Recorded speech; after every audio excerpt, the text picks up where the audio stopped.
Hi అండి, welcome to home entertainments for health. నేను మీ సత్య. ఈ వీడియోలో కమ్మని రసాలూరించే రసభరితమైన మామిడి పండును తిన్నప్పుడు మనం ఎంత మంచి అనుభూతికి లోనవుతామో అంతకు 50 రెట్లు మంచి అనుభూతిని కలిగించి టేస్ట్ బడ్స్ని డ్యాన్స్ చేసించేంత మంచి రుచిని కలిగిన మామిడి పండు హల్వా ఎలా హెల్దీగా అస్సలు పంచదార కానీ పాలను కానీ యూజ్ చేయకుండా హెల్దీగా ఎలా ప్రిపేర్ చేసుకోవాలైతే ఈ వీడియోలో చూసేద్దాం.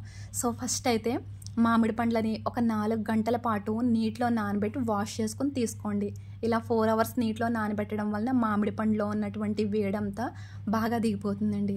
సో మామిడి పళ్ళను కూడా మంచి రసభరితమైన తాజాగా ఉండే కమ్మని సువాసన భరితమైన మామిడి పండ్లను తీసుకుంటే కనుక మనకి హల్వా ఫ్లేవర్, టెక్స్చర్, టేస్ట్ చాలా బాగుంటాయండి.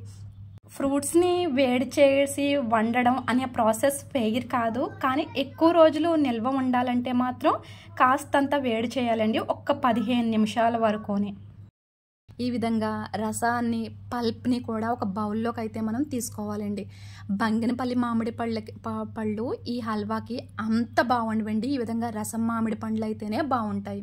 సో ఇంకా స్మూత్ టెక్స్చర్ కోసం అయితే ఒక మిక్సీ జార్ తీసుకుని ఒక 1/2 కప్పు బెల్లాన్ని, మామిడి పండు గుజ్జుని, రసాన్ని కూడా వేసుకుని స్మూత్ పేస్ట్ లాగా అయితే బ్లెండ్ చేసుకోండి. సో చూసారు కదండి ఎంత కమ్మని వాసన వస్తుందో ఈ పేస్ట్ అనేది. సో ఇలా ఉంటేనే మనకి హల్వా టెక్స్చర్ అనేది బాగా వస్తుందండి. సో మనం హల్వాలో ఏ విధమైన ప్రిజర్వేటివ్స్ కానీ, కెమికల్స్ కానీ, పాలు, పంచదార కానీ యూజ్ చేయట్లేదు కనుక ఈ విధంగా అడుగు దలసరిగా ఉండే బాండి పెట్టుకుని ఒక 3 స్పూన్ల సగ్గుబియ్యాన్ని, టీ స్పూన్లు వేసుకోండి. 3 టీ స్పూన్ల సగ్గుబియ్యాన్ని వేసుకుని 5 నిమిషాలు వేయించిన తర్వాత కాజు కూడా వేసుకోండి. సో కాజు వేసిన తర్వాత ఒక 2 నిమిషాల తర్వాత గ్యాస్ ఆఫ్ చేసి బాగా అయితే చల్లారనివ్వండి. సేమ్ అదే బాండీలో గ్యాస్ని కంప్లీట్గా లో ఫ్లేమ్లో పెట్టి మనం రెడీ చేసుకున్నటువంటి మామిడికాయ గుజ్జుని వేసుకుని సిమ్ ఫ్లేమ్లో పెట్టుకోండి. సో మంచి రుచి కోసం నేనైతే మ్యాంగో ఎసెన్స్ వేయకుండా యాలక్కాయలను యూజ్ చేస్తున్నానండి. ఇలా యాలక్కాయలు యూజ్ చేయడం వలన చాలా ఒక మంచి ఫ్లేవర్ వస్తుందండి. సో ఈ విధంగా సగ్గుబియ్యం, జీడిపప్పు, అలాగే లాలిక్కాయల పౌడర్ని వేసినప్పుడు మనం వేసుకున్న లాలిక్కాయల పౌడర్ వలన మంచి గుబాలించే ఒక పరిమళంతో అయితే మనకి హల్వా రెడీ అయిపోతుందండి.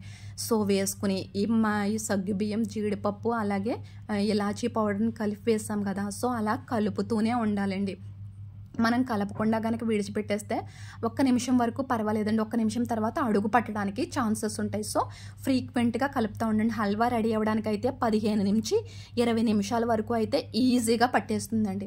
సో అందుకనే అడుగు దలసరిగా ఉండే వేరే బాండీ కూడా తీసుకుని డ్రై ఫ్రూట్స్ని నేను డ్రై రోస్ట్ చేసుకుంటున్నానండి. అంటే నూనె వేయకుండా, నెయ్యి కూడా వేయకుండా ఉట్టిగా అలాగా డ్రై ఫ్రూట్స్ని రోస్ట్ చేసుకోవాలి.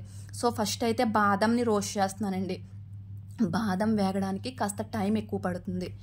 సో ఇక డ్రై ఫ్రూట్స్ని నేతిలో వేయించుకోవడం వల్ల మన గుండెకి రక్తాన్ని సరఫరా చేసే రక్తనాళాల్లో బ్యాడ్ కొలెస్ట్రాల్, అలాగే ట్రైగ్లిజరైడ్స్ ఎక్కువగా ఫామ్ అయిపోతున్నాయి అనేసి మనకి ఈ మధ్యకాలంలో అధ్యయనాల్లో అయితే వెల్లడైందండి.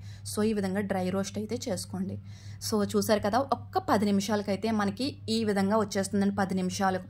సో మనకి మామిడి పండు గుజ్జు క్వాంటిటీ కూడా తగ్గించి చూడండి. వేసుకున్న బెల్లం, మామిడి పండు గుజ్జు కలిపి ఒక మంచి పాకం వచ్చి ఈ టెక్స్చర్లోకి వచ్చిన తర్వాత 1 స్పూన్ ఆవు నేతిని వేసుకోండి. ఈ ఆవు నెయ్యిని వేయడం వలన మ్యాంగో హల్వా మనకి మెడిసినల్ ప్రాపర్టీస్ ఉన్నటువంటి హల్వాలో అయితే కన్వర్ట్ అయిపోతుంది. సో చూసారు కదండి, మనకి ఈ మామిడి పండు హల్వా అనేది దగ్గరగా పడిపోతుందండి 10 నుంచి 15 నిమిషాల సమయంలో. ఆ టైంలో ఫైనల్గా ఒక స్పూన్ పేరుకున్న గడ్డ నెయ్యిని వేస్తే, ఆవు నెయ్యి అవైలబుల్గా లేకపోతే కనుక మీరు యూజ్ చేసేటటువంటి ఏ నెయ్యి అయినా పర్వాలేదని వేసి ఫ్రీక్వెంట్గా కలుపుతూ ఉండండి. ఎందుకంటే ఆల్రెడీ బెల్లానికి, మామిడి పండులో ఉన్నటువంటి తీపికి చూడండి అడుగున పట్టేస్తున్నట్టుగా ఉంది. సో ఇదే కరెక్ట్ టైం అండి. సో నెయ్యి వేసుకున్న తర్వాత ఒక 4 నుంచి 5 నిమిషాలు కలుపుతూ ఉండి ఒక బౌల్కి కాస్తంత నెయ్యి రాసుకుని ఈ విధంగా మనం బౌల్లోకి తీసేసుకుంటే కమ్మని రుచికరమైన మామిడి పండు హల్వా, మ్యాంగో హల్వా అయితే రెడీ అయిపోయినట్లే. ఈ హల్వా మధ్యలో మనకి జీడిపప్పు పలుకులు తగులుతాయండి. అంటే ఇందాక మనం సగ్గు బియ్యాన్ని జీడిపప్పుని గ్రైండింగ్ చేసుకున్నప్పుడు సగ్గు బియ్యం పౌడర్ లాగా అయిపోతాయి, పల్లీలు మాత్రం కాస్త ముక్క చెక్కలాగా ఉంటాయండి. సో డ్రై ఫ్రూట్స్ని కూడా, వేయించుకున్న డ్రై ఫ్రూట్స్ని కూడా ఈ విధంగా చిన్న పీసెస్ కింద కానీ లేదు అంటే స్లైసెస్ కింద కానీ కట్ చేసుకుని ఈ హల్వా పైన, మ్యాంగో హల్వా పైన వేసేస్తే మ్యాంగో హల్వా టేస్ట్ ఇంకా నెక్స్ట్ లెవెల్ అంటే నెక్స్ట్ లెవెలే అండి. కానీ ఈ మ్యాంగో హల్వాని కంప్లీట్గా రెస్ట్లో ఒక 4 గంటల పాటు అలాగే విడిచిపెట్టేయండి, అస్సలు కదపొద్దు. అప్పుడే ఈ విధంగా ఒక మంచి హల్వా టెక్స్చర్ అయితే వచ్చేస్తుంది. చూసారు కదా ఎంత కమ్మగా రుచిగా ఉంటుందంటే, ఒక్కసారి నోట్లో పెట్టుకున్నాము అంటే ఒక పక్క మెత్తగా నోట్లోకి దిగిపోతూ, మరో పక్క డ్రై ఫ్రూట్స్తో వేసుకున్న ఆవు నేతితో చాలా మంచిగా ఇలాచీ ఫ్లేవర్తో చాలా రుచిగా ఉంటుందండి ఈ మామిడి పండు హల్వా. సో మనం బౌల్ని రివర్స్ చేస్తే కనుక మనకి చక్కగా ఇలా పడిపోతుందండి. ఓవర్ నైట్ రెస్ట్లో ఉంచేస్తేనే మనకి టెక్స్చర్ వస్తుందండి. సో చూసారు కదండి ఎంత హెల్తీగా ఉందో. ఎక్కడ పాలను కానీ పంచదారని కానీ యూజ్ చేయకుండా, ఫ్రిడ్జ్లో పెట్టకుండా అయితే హల్వాని ఇలా హెల్తీగా అయితే ప్రిపేర్ చేసుకోవచ్చు. ఏమంటారు? నచ్చిందా? డెఫినెట్గా అయితే ట్రై చేయండి. ఈ వీడియోని అయితే లైక్ చేయండి. Money home entertainment for health channel subscribe చేసేసుకోండి. Thank you so much.